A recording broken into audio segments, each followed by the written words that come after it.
తెలుగు అనువాదం శ్రీమతి అచ్యుతని రాజ్యశ్రీ. చదివినవారు శ్రీమతి జె. నిర్మల. బేని మాధవసింహ్ గౌరీపూరి గ్రామ జమీందారు. ఆయన పితామహుడు ఒకప్పుడు మహాధనధాన్య సంపన్నుడు. గ్రామంలో పెద్ద చెరువు, మందిరం ఆయన కట్టించినవే. ఆ ఆలయం ప్రస్తుతం శిథిలావస్థలో ఉంది. ఆయన ఇంటి ద్వారం ముందు ఏనుగుండేదండి. ఇప్పుడైతే ఓ ముసలి గేదె ఉంది. అది ఎముకల ప్రోగులాగా ఉంది. ఒకప్పుడది బాగా పాలిచ్చే గేదె. ఒక కుండతో పాలు పితికేవారు. బేని మాధవ్ ఆస్తిలో సగం కోర్టు కేసులు, వకీళ్లకే పోయింది.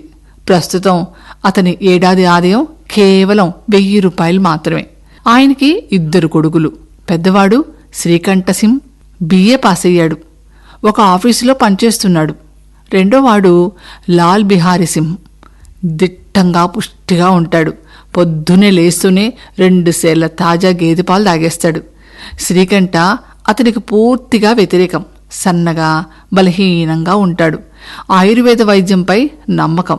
అందుకే అతని గదిలోంచి తెల్లారుతుండగానే మందులు నూరే కల్వం చప్పుడు వినబడుతుంది. లాహోర్, కలకత్తా వైద్యుల్ని సంప్రదిస్తూ ఉంటాడు. ఆంగ్ల విద్యను అభ్యసించినా వారి ఆచార వ్యవహారాలు అంతగా నచ్చవు. పైగా వాటిని నిందిస్తాడు కూడా. గ్రామంలో అతనికి మంచి ఆదరణ, గౌరవం ఉంది. దసరా రోజుల్లో రామలీల ఉత్సవాలు జరిగేవి. అప్పుడు ఏదో ఒక నాటకంలో పాత్ర ధరిస్తాడు.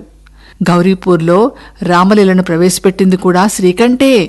ప్రాచీన హిందూ సభ్యతా సంస్కారాలు అతనికి ఇష్టం. ఉమ్మడి కుటుంబాన్ని ఇష్టపడతాడు. నేటి స్త్రీలలో ఇలా కలిసి ఉండలేనితనం తగ్గిపోయి ఎవరి కోడి, కుంపటం వారే పెట్టుకోవడం అతనికి సతరాము ఇష్టముండదు. ఈ పద్ధతి జాతికి, దేశానికి హాని అని అతని అభిప్రాయం. అందుకే ఆ ఊరి స్త్రీలంతా అతన్ని పాత చింతకాయ పచ్చడని తిడతారు. కొంతమంది స్త్రీలు అతన్ని తమ శత్రువుగా భావిస్తారు కూడా. అతని భార్య కూడా బద్ధ శత్రువే. ఆమెకి అత్త, మామ, మరిది అంటే ద్వేషం లేదు. కానీ అణిగిమణిగి కుటుంబంలో అలా పడి ఉంటే ఏదో ఒక మాట రావచ్చు. కుటుంబ ఖర్చు తట్టుకోవడం కూడా కష్టమే. దాని బదులు కలహాల కాపురం కన్నా, అంటే అంత్యనిష్ఠూరం కన్నా ఆది నిష్ఠూరమే మేలు అంటుందామె. వేరు కాపురం ఉత్తమం అని ఆమె ఉద్దేశం. ఆనంది బాగా డబ్బున్న కుటుంబంలో నుంచి వచ్చింది. ఆమె తండ్రి ఒక చిన్న సంస్థానానికి ఉద్యోగి. విశాల భవంతి, ఒక ఏనుగు, 3 కుక్కలు, అంటే ఆనరీ మెజిస్ట్రేట్ పదవి. ఇవన్నీ ఆమె తండ్రి ఇంట ఉండే సుఖభోగాలు. అతని పేరు భూపసింహ్. మంచి ఉదారుడు, ప్రతిభావంతుడు కూడా. ఆయనకి కొడుకులు లేరు. 7 కూతుర్లే. అంతా బాగానే ఉన్నారు. మొదటి 3 పెళ్లిళ్ళు బ్రహ్మాండంగా చేశాడు. అందుకే 15-20 వేల అప్పు నెత్తికొచ్చింది. అప్పుడు కళ్ళు తెరిచాడు. ఆనంది 4వ కూతురు. అందరిలోకి అందగత్తె, గుణవతి. అందుకే తండ్రి ఆమెను బాగా ముద్దు చేసేవాడు. ఈమెకి మంచి సంబంధం తేవాలని ఆయన కోరిక. అప్పు చేసి పెళ్లి చేస్తే మోయలేని భారం. ఒకసారి శ్రీకంఠ చందాలు వసూలు చేస్తూ చేస్తూ అతని దగ్గరకు వచ్చాడు. నాగరీ ప్రచార్ చందా కోసం వచ్చిన ఆ కుర్రాడు ఆయనకి బాగా నచ్చి ఆనందినిచ్చి పెళ్లి చేసేశాడు. అత్తారింట్లోకి అడుగుపెట్టిన ఆనంది తన పుట్టింటి డాబు, దర్జాలు లేకపోవడంతో దిగులు పడింది. బాల్యం నుంచి బాగా ఆడంబరంగా ఏనుగు, గుర్రాలు, నౌకర్లు, చాకర్లతో పెరిగిన ఆ పాప తనతో పట్టు వస్త్రంతో చేసిన స్లిప్పర్లు తెచ్చుకుంది. కానీ తిరగటానికా తోటలేదు. ఇంట్లో కిటికీలు కూడా లేవు. నేలపై చివాచి, గోడలకి చిత్రాలు లేని ఒక సామాన్య పల్లెటూరి ఇల్లులా ఉన్నా పాపం కొద్ది రోజుల్లోనే అలవాటు పడింది. ఇక విలాసవంత సామాన్లేమీ లేవు. ఓ రోజు మధ్యాహ్నం మరిది బిహారీ 2 పిట్టల్ని తెచ్చి, వదినా నాకు బాగా ఆకలిగా ఉంది, వీటిని వండిపెట్టు అన్నాడు. ఆనంది వంట చేసి అతని కోసం ఎదురుచూస్తోంది. ఈ కొత్త వంటకం చేయాలని చూస్తే నెయ్యి 1/2 సేరు మాత్రమే ఉంది. మాంసంలో ఆ నెయ్యి అంతా కుమరించింది. గొప్పింటి పిల్ల, ఎప్పుడూ వండలేదు. అన్నానికి కూర్చున్న బిహారీ పప్పులోకి నెయ్యి వేయన్నాడు. అంతా మాంసంలో వేసేశాను అంది. అదేంటి, మొన్ననే కదా నెయ్యి వచ్చింది, అంత త్వరగా ఎలా అయిపోయింది? 1/2 మిగిలింది, పిట్ట మాంసం కూరలో వేశా. ఎందుకంటే త్వరగా మంటలో ఆహుతవుతుంది కదా. అసలే మంచి ఆకలి మీదున్న తిండిపోతు బిహారికి ముక్కు మీదే కోపం. మీ పుట్టింట్లో నెయ్యి నదిలా పారుతుంది కాబోలు అన్నాడు. స్త్రీ తనను తిడితే భరిస్తుంది కాని తన పుట్టింటి వారిని పల్లెత్తు మాటంటే అస్సలు సహించదు. మా ఇంట్లో నీరు మోసేవాడు కూడా ఇంత నెయ్యి రోజు తింటాడు అంది. బిహారీకి కోపం రెచ్చిపోయి మొహం కందగడ్డలాగా మారి పళ్ళెం ఎత్తి ఇసిరివేసేశాడు.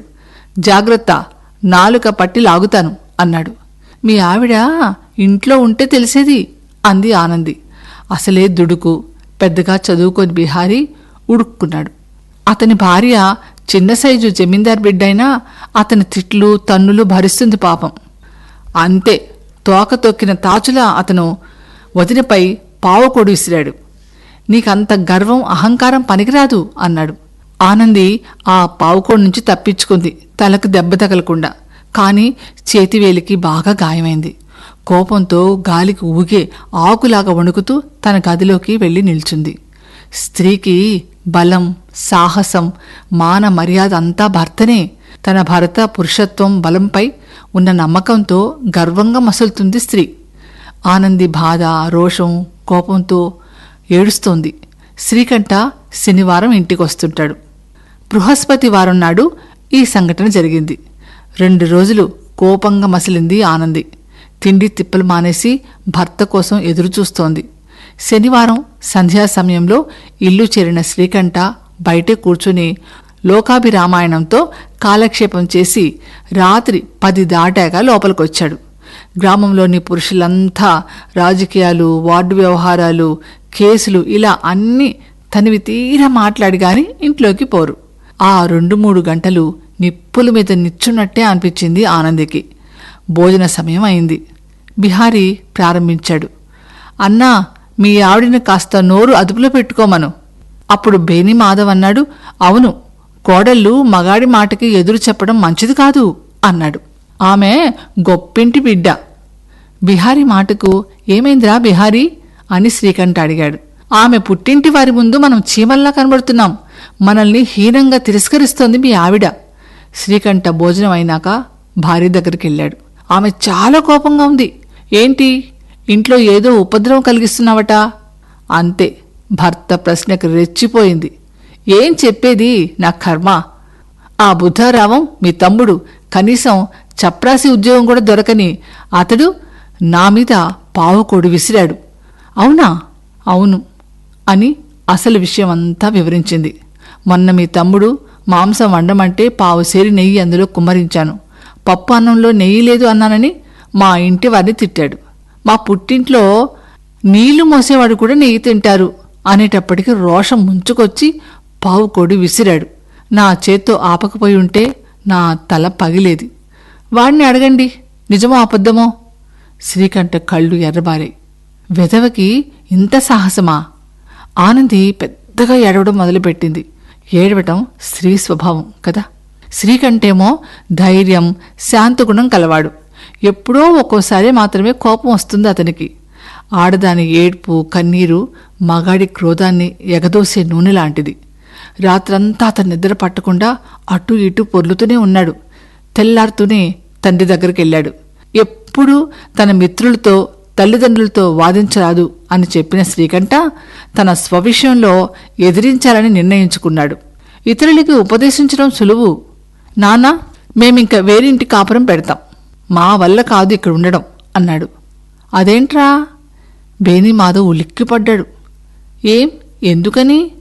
నాన్న, మనింట్లో మొండితనం, అన్యాయ ప్రవర్తన, నోటి దురుసు పెచ్చి మీరిపోతున్నాయి. నేను ఆఫీసులో ఒకరి క్రింద పనిచేస్తా, కానీ ఇంట్లో నేను నౌకర్ని కాను. నా భార్యపై పావుకోళ్లు, చెప్పులు విసరడం ఏం మర్యాద? నోటితో మాట అనవచ్చు దురుసుగా. నేను అంతవరకు కాస్త సహిస్తాను, కాని నా భార్యను అలా అవమానించడం తప్పు కదా. తండ్రి ఏమీ మాట్లాడలేకపోయాడు.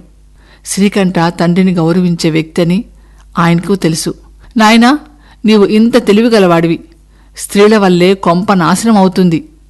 వారిని నెత్తికెక్కించుకోవడం మంచిది కాదు. నాకు తెలుసు నానా. నేనే ఎన్నో కాపురాలు మన గ్రామంలో కూలిపోకుండా నిలబెట్టాను. కాని నా భార్యపై ఇంత పశువులాగా నీచంగా ప్రవర్తిస్తే ఒక భర్తగా నేను సహించను. బిహారీ, నీ తమ్ముడ్రా, వాడేమైనా పొరపాటు చేస్తే వాడి చెవులు పిండు అన్న తండ్రితో, వాడు నా తమ్ముడని నేను భావించడం లేదు నాన్న అన్నాడు శ్రీకంఠ. వాడు క్రూరుడు, అవివేకి. తండ్రి కొడుకులు కాసేపు నిశ్శబ్దంగా ఉన్నారు. బిహారీ అనుచిత పని చేయలేదని ఆ తండ్రి భావం. గ్రామంలో కొందరికి ఆ వార్త బయటికి పొక్కింది. శ్రీకంఠ భార్యను వెనక వేసుకుని వచ్చి తండ్రితో దెబ్బలాడి వేరే కాపురం పెడుతున్నాడు అనే మాట జనాల్లోకి సంతోషం కలిగించింది. చాలామంది శ్రీకంఠని విమర్శించే జనాలు ఆ పల్లెలో ఉన్నారు. శ్రీకంఠ తండ్రి దగ్గర పిల్లి, ఒట్టి పిరికి సన్యాసి, పుస్తకాల పురుగు. బేని మాధవ్ కొడుకు సలహా లేకుండా ఏ పని చేయడు. బేని మాధవ్ కొడుకు సలహా లేకుండా ఏ పని చేయడు. ఇలా అందరూ విమర్శిస్తున్నారు. బేని మాధవ్ దగ్గరికి హుక్కా తాగడం కోసం, పన్ను రసీదు కోసం ఇలాంటి వంకలు పెట్టుకుని జనాలంతా వస్తున్నారు. వారి భావం గ్రహించిన అతను శ్రీకంఠతో, నీ ఇష్టం వచ్చినట్లు చేయనాయనా అని తన పెద్దరికాన్ని నిలబెట్టుకున్నాడు. లాల్ బిహారీతో కలిసి ఈ ఇంట్లో ఉండలేం నాన్నా, కుండ బద్దలు కొట్టాడు శ్రీకంఠ. నాయనా, బుద్ధిమంతులు మూర్ఖుల మాటల్ని లెక్క చేయరాదు. బిహారీ, నీ తమ్ముడు మూర్ఖుడే కావచ్చు, వాడి తప్పును శ్రీరామచంద్రుడిలాగా నువ్వు క్షమించు నాయనా. నాన్నా, వాడి దుష్టత్వం మరీ భరించలేనంతగా పెట్టిరిగిపోతోంది. ఈ ఇంట్లో నేనో వాడో ఉండాలి, అంతే. వాడంటే మీకు ముద్దు, అందుకే నేనే వెళ్ళిపోతా. నేను ఈ ఇంట్లో ఉండాలి అనుకుంటే వాడిష్టం వచ్చిన చోటికి పొమ్మనండి. ఇదే నా ఆఖరి నిర్ణయం అని చెప్తున్న మాటల్ని బిహారీ తలుపు చాటు నిలబడి వింటూ ఉన్నాడు. అన్నంటే వాడికెంతో ప్రేమ, ప్రాణం కూడా. ఎప్పుడు శ్రీకంఠ ఎదుట మంచంపై కూడా కూర్చునే సాహసం చేయడు. హుక్కా పాన్ కూడా తీసుకునేవాడు కాదు.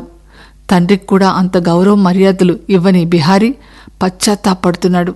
అన్న అలహాబాద్ నుంచి వచ్చేటప్పుడు తనకి ఏదో ఒక కొత్త వస్తువు తెచ్చి బహుమతిగా ఇస్తాడు. వ్యాయామ సాధనాలు కొనిచ్చాడు. గత ఏడాది నాగపంచమి రోజు కుస్తీ పోటీలో గెలిచినందుకు అఖాడాలోకి వచ్చి కౌగిలించుకొని 5 రూపాయలిచ్చి అందరి కరతాళ ధ్వనుల్ని అందుకున్న ఆ అన్న నేడు తన కారణంగా ఇల్లు విడిచిపోతాడు అంటే గుండె కలుక్కుమంది అని ఏడవడం మొదలుపెట్టాడు. అన్న వచ్చే ఒకరోజు ముందే అతని గుండె గుబగుబలాడుతోంది. అన్నతో ఎలా కొట్లాడాలి, కన్నెత్తి ఎలా చూడాలి, ఏం తిడతాడో అని వణికిపోయాడు. ఈరోజు అన్న విశ్వరూపం దాల్చి అరుస్తూ ఉంటే పై ప్రాణాలు పైనే పోయాయి. అన్న తనని ఒంటరిగా పిలిచి 4 తిట్టి చెంప చెళ్ళుమనిస్తే బాగుండేది కదా. నా మొహం చూడను అంటున్న శ్రీకంఠ మాటలు అతనిలో పశ్చాత్తాపాన్ని రేపాయి. గబా గబా గదిల్లోకొచ్చి దుస్తులు ధరించి కళ్ళు తుడుచుకొని తను ఏడ్చినట్లు ఎవరికి తెలియకూడదని ఆనంది గది ముందు నిలబడి, వదినా, అన్నకి నేను ఉండడం ఇష్టం లేదు. వాడో నేనో ఏ ఒక్కరో ఉండాలట. వాడు నా మొహం చూడదలుచుకోలేదట. వాడికింక ఈ జన్మలో నా మొహం చూపను, నన్ను క్షమించు అని ఏడుస్తూ అన్నాడు. సరిగ్గా అప్పుడే శ్రీకంఠ కళ్ళు ఎర్రజేస్తూ గదిలోంచి బయటకొచ్చి మొహం తిప్పుకొని గబగబా వెళ్ళిపోయాడు. ఆనంది మరిదిపై ఫిర్యాదు చేసిందే కానీ పశ్చాత్తాపడుతోంది. ఆమె మంచి దయాగుణం కలిగింది. చిలికి చిలికి గాలివానగా మారి పరిస్థితి ఇలా వస్తుందని ఊహించలేదామె. నా భర్త ఇప్పుడే తనతో అలహాబాద్ తీసుకెళ్ళిపోతాడేమో. బిహారీ పశ్చాత్తాపం, ఏడ్పు ఆమెను కరిగించింది. కొవ్వొత్తిలాగా ఆమె కూడా ఏడవడం మొదలుపెట్టింది. మనసులోని మాలిన్యం పోవాలంటే నయనజలం తప్ప ఇంకో వస్తువు లేదు.